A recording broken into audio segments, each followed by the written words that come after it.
শিল্পাঞ্চলে বিদ্যুতের সমস্যা, এটা আমি ডেফিনেটলি ওনাকে বলব। তাঁতি তো এখন ওইভাবে নাই, বেশিরভাগই তো মেশিন তাঁত। তবুও তাদেরকে যারা ক্ষুদ্র ক্ষুদ্র যারা বিনিয়োগকারী আছেন, যাদের এত বড় মেশিন বা এত বড় আয়োজন তারা করতে পারেন না, তাদেরকে সহায়তা দেওয়ার জন্য এটা এক ধরনের সার্ভিস সেন্টার।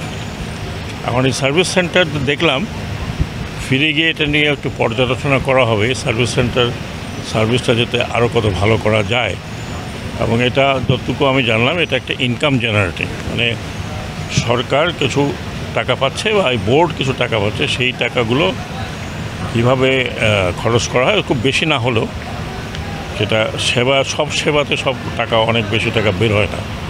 তারপরেও এটা যে লসে নাই, এটি একটা বড় বিষয়। এখন আমি ইনস্ট্যান্টলি বলবো যে এটা করতে হবে, এটা করতে হবে। আগে তারা বলুক যে কী করা দরকার, সেই অনুযায়ী আমরা এটাকে পর্যালোচনা করে দেখব যে কী আর করা যায়। সব কিছু করতে গেলেই তো একটা প্ল্যানিংয়ের দরকার হয়, একটা আন্ডারস্ট্যান্ডিংয়ের দরকার হয়। এখানে আরও টাকা লাগালাম, তারপরে কী হবে, সেটা কতখানি। আমরা তো সব জায়গায় সরকারি প্রতিষ্ঠান বলে লস দিতে থাকবো, আর প্রতিষ্ঠান চলতে থাকবে, শত শত লোক চাকরি করবে, তা তো এখন আর হয় না। এখন সরকারি প্রতিষ্ঠান এই জন্য চলে না। সরকারি প্রতিষ্ঠানের বদলে এখন আমরা দেখছি প্রাইভেট প্রতিষ্ঠান, যারা লাভটার দিকে তাকায়। সরকারি প্রতিষ্ঠান তো অত লাভের দিকে তাকায় না।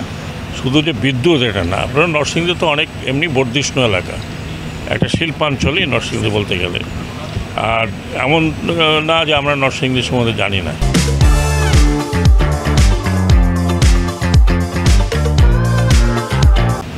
এখানে বড় বড় টেক্সটাইলের কারখানাটাই বেশি, টেক্সটাইল মিলগুলোই বেশি। হ্যাঁ, তো বিদ্যুৎ তো এখন সারা দেশে একই রকম সংকট, শুধু নরসিংদী বলে না।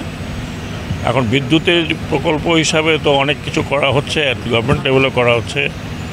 আমরা তো মাত্র 2 মাসে চলে আসছি। সো এই পরিকল্পনাগুলো একটু সুদূর প্রসারী। এটা আপনি বিদ্যুৎ আজকে বলেন, কালকে বিদ্যুৎ জেনারেট হয় না। যেমন এই কিছুদিন আগে আমরা একটা চুক্তি করলাম নেপালের সাথে, কত মেগাওয়াট, যেন 50+ মেগাওয়াট। তো এইভাবে তো বিদ্যুৎ আসছে। আমাদের এখানে তো বিদ্যুৎ যা জেনারেট হয়, যে চাহিদা এখন, সেই চাহিদা পূরণ করতে গেলে আমাদেরকে আরও বিদ্যুৎ উৎপাদন করতে হবে। কিছু কিছু কয়লা, কোল ফায়ার্ড বিদ্যুৎ কেন্দ্র তৈরি হয়েছে। আমি 2টা দেখলাম পায়রা বন্দরের দিকে, আরও কয়েকটা তৈরি হচ্ছে বা সেগুলো জেনারেট করে বিদ্যুৎ দেবে। উনি বলছেন সোলারের পরিকল্পনা আছে। অ্যাকচুয়ালি সোলারটাই হচ্ছে আমাদের এখন ভবিষ্যৎ। কারণ আমাদের এত সোলারের তো অসুবিধা নেই, এত সানশাইন, এত সূর্যের আলো অনেক দেশেই এরকম নাই। তো আমরা সোলার ডেফিনেটলি, আমাদের যে এখন যিনি উপদেষ্টা আছেন, তিনি এই সোলারের ব্যাপারে খুব এক্সপার্ট মানুষ। তো এটা উনি ডেফিনেটলি দেখবেন। আমি এখানে শিল্পাঞ্চলে বিদ্যুতের সমস্যা, এটা আমি ডেফিনেটলি ওনাকে বলব।